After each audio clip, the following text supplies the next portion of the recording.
ஆதார் கார்டுல வந்து கரெக்ஷன் வந்து பண்ணியிருப்பீங்க. அப்படி நீங்க பண்ணிருக்கக்கூடிய இந்த கரெக்ஷன் வந்து சக்சஸ்ஃபுல்லா வந்து கரெக்ஷன் ஆயிடுச்சா? இல்ல வந்து அது ரிஜெக்ட் ஆயிடுச்சா? இல்ல அது வந்து என்ன ஸ்டேட்டஸ்ல இப்போ வந்து இருக்குது அப்படின்றத நீங்க எப்படி தெரிஞ்சுக்கணும் அப்படின்றத இந்த வீடியோல வந்து பார்க்க போறோம். வீடியோ ஃபுல்லா பார்த்தீங்கன்னா எப்படின்றத நீங்க தெரிஞ்சுக்கலாம். தெரிஞ்சுக்கிறதுக்கு முன்பாக சேனலை சப்ஸ்கிரைப் பண்ணிடுங்க. பெல் ஐக்கானை கிளிக் பண்ணி ஆல் அப்படின்றத செட் பண்ணிடுங்க. வீடியோக்குள்ள போலாம். மொபைலில் இருக்கக்கூடிய ஏதாச்சும் ஒரு ப்ரௌசர் வந்து ஓப்பன் பண்ணிடுங்க. ஓப்பன் பண்ணிட்டு UIDAI அப்படின்ற மாதிரி சர்ச் பண்ணிடுங்க. சர்ச் பண்ணதுமே பார்த்தீங்கன்னா ஃபஸ்ட்டே பார்த்தீங்கன்னா வெப்சைட் வந்துடும். அதை கிளிக் பண்ணிடுங்க.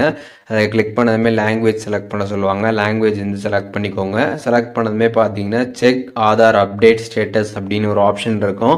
அந்த ஆப்ஷன் கிளிக் பண்ணிடுங்க. கிளிக் பண்ணதுமே பார்த்தீங்கன்னா இதில் வந்து என்ரோல்மெண்ட் ஐடி, அதுக்கப்புறம் SRN, அதுக்கப்புறம் URN அப்படின்ற மாதிரி கொடுத்துருப்பாங்க.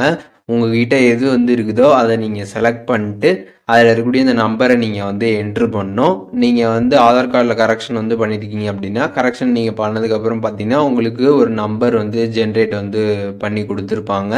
உங்களுக்கு அந்த ஃபைலுமே வந்து டவுன்லோட் ஆகிருக்கும். அந்த ஃபைலில் பார்த்தீங்கன்னா நம்பர் வந்து ப்ரொவைட் பண்ணியிருப்பாங்க. ஸோ அந்த நம்பரில் பார்த்தீங்கன்னா வந்து SRN அப்படின்னு வந்து இருக்கும்.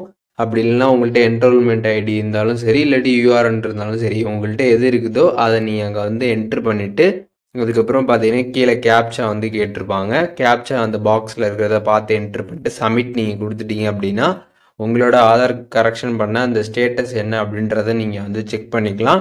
இந்த வெரிஃபிகேஷன் ஸ்டேஜில் பார்த்தீங்கன்னா வந்து அண்டர் ப்ராசஸ் அப்படின்ற மாதிரி வந்து இருந்துச்சு அப்படின்னா நீங்கள் கொஞ்ச நாள் வெயிட் பண்ணிட்டு அதுக்கப்புறம் நீங்கள் செக் பண்ணணும். இப்போ இது வந்து ரிஜெக்ட் ஆயிருந்தாலுமே உங்களுக்கு இது மாதிரி ரிஜெக்ட் ஆயிருக்கு அப்படின்றதுமே பார்த்தீங்கன்னா உங்களுக்கு இந்த வெரிஃபிகேஷன் ஸ்டேஜில் பார்த்தீங்கன்னா வந்து மென்ஷன் பண்ணியிருப்பாங்க. நீங்கள் தெரிஞ்சுக்கலாம். கம்ப்ளீட் ஆயிருந்தாலுமே உங்களுக்கு கம்ப்ளீட் ஆயிடுச்சு அப்படின்ற டீட்டெயில்ஸ் பார்த்தீங்கன்னா இதிலே வந்து போட்டிருப்பாங்க.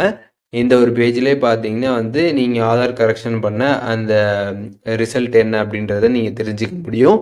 இதில் எதுவும் டவுட் இருந்துச்சுன்னா கண்டிப்பாக கமெண்ட்ஸில் மென்ஷன் பண்ணுங்கள். நான் எல்லாருக்குமே ரிப்ளை பண்ணுறேன்.